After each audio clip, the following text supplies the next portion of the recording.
As far as legends go, Fabio Cannavaro is definitely up there amongst the greatest people to ever play the beautiful game of football, and even though the Ballon d'Or has not been very kind to defenders and goalkeepers, he still managed to win the award by a landslide in 2006. But why? Well, let's take a look at his stellar career and the 2006 season in particular. Fabio Cannavaro, the former Italy captain, was the only defender to win the Ballon d'Or in the 21st century and only the third in the sport's history. He won it in 2006 after helping Italy win the World Cup, and this was also the year he moved from Juventus to Real Madrid. Cannavaro led the Italian national team to FIFA World Cup glory in 2006. In that competition, his tactical awareness and leadership qualities were very pronounced, and the footballing world fell in love with him. On an exciting evening, the Italian led his nation to victory over France in the World Cup final and lifted the trophy. For a player who was already on the rise, it was a remarkable feat. Additionally, he guided Juventus to the Serie A title before the Italian powerhouses lost the trophy due to their involvement in the match-fixing scandal. Cannavaro had already been widely expected to win the award when he accompanied his old Juve coach Fabio Capello to Real Madrid after the World Cup finals.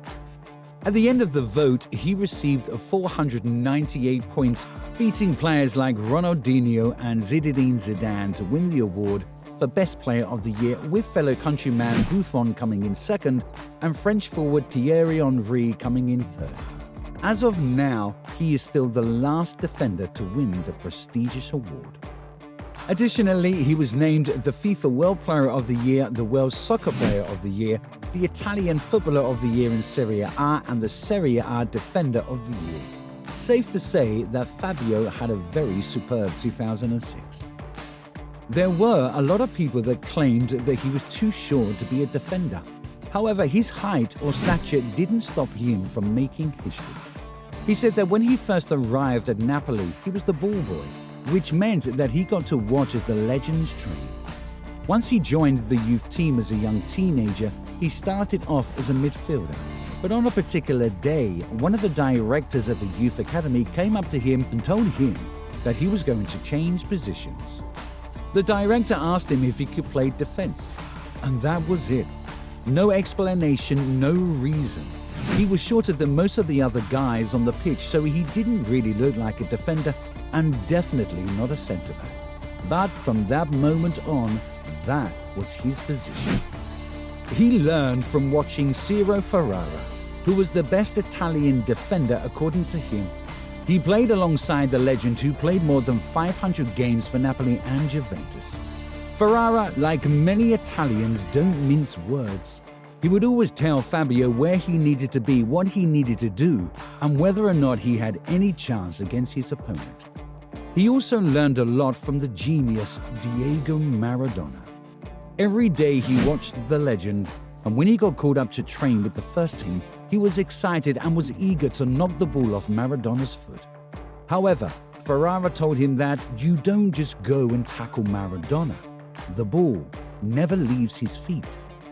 One day, Maradona started to come towards him, the ball tapping off his toes with each dribble.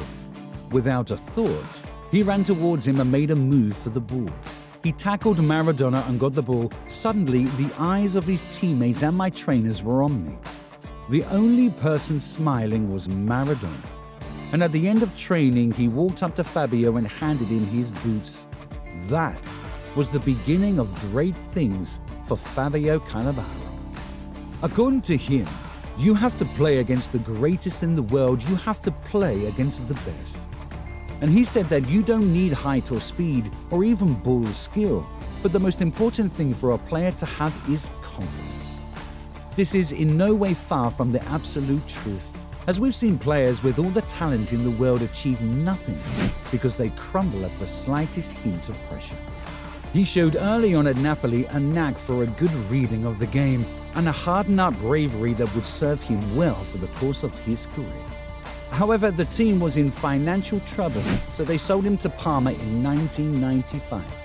There, he soon rose to the position of club captain and created an incredible partnership with Gigi Buffon, who joined at the same time, and Lilian Thuram, who arrived a year later. Amazingly, Parma finished second in the Serie A to champions Juventus in 1996-1997. In 1998-99, he won the UEFA Cup, his only trophy in Europe.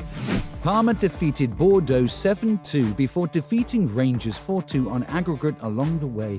They also defeated Atletico Madrid 5-2 over 2 legs in the semi-finals, and they defeated Marseille 3-0 in the final.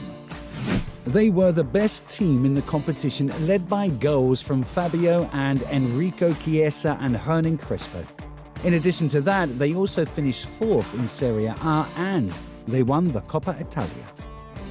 His tenure with Parma, which spanned from 1995 to 2002, solidified his image as a great but somewhat unusual defender. Fabio was significantly different from the Giorgio Chiellini-style large Roman nose bruisers, if that was the standard. He was quicker and more intelligent and didn't always need to use his muscles. In all, he played 291 games for them. After that, he was sold to Inter for €23 million because Parma needed the money. But even though Inter finished second to Juventus in Serie A in his first season with the club and advanced to the 2002-2003 Champions League semi-finals, it was a difficult time for him and one he later spoke negatively about. After 74 games and 2 seasons, he was moved on to Juve for €10 million. He rejoined Lilian Thuram and Gigi Buffon in this move, and the trio helped the old lady win 2 straight league titles. But it was short-lived. Along with Fabio Capello, he left Juventus after the Calciopoli trial results demoted them to Serie B. When compared to goal scorers, defenders aren't really given respect. He is one of just 3 defenders to have won the Ballon d'Or, which demonstrates this. Therefore, as a defender, it's not enough to simply do your job and be a stopper. You also need to execute it gracefully and stylishly to draw attention. The reality remains that Fabio at his peak is still the best centre-back the game has ever seen. Despite being only 5'9", he had a remarkable leap that allowed him to easily out-jump taller strikers. Fabio used his intellect while the bigger players relied on their power, and he read the game incredibly well. He always anticipated a move before the person playing made it. This meant that he was often always there to intercept a pass before a striker. Fabio would always sneak in to take the ball, giving the impression that the pass was not good enough or adequate in some other way. But more often than not, it was because he anticipated the pass. And the guy could tackle, man. When he was in shape and had some pace, he had a reputation for tracking down players. He tracks a player while keeping his eye on the ball at all times, waiting, and then bam!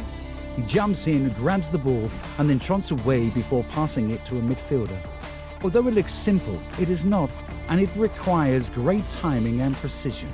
He lost some of this skill as he aged, but for roughly 10 years, he was a master of it. To truly understand how great Cannavaro was, you simply need to watch his 2006 FIFA World Cup cameo again. He was absolutely brilliant in that tournament and in the whole of the year, and it would definitely be a lie to suggest that he didn't deserve the 2006 Ballon d'Or. What do you think about Fabio Cannavaro though? Let us know down in the comments section. Also, make sure to watch this video in the link, and if you like our content, don't forget to hit the subscribe button and turn on your notifications. On the screen now should be another great video worth watching, so click on that video and we will see you in the next.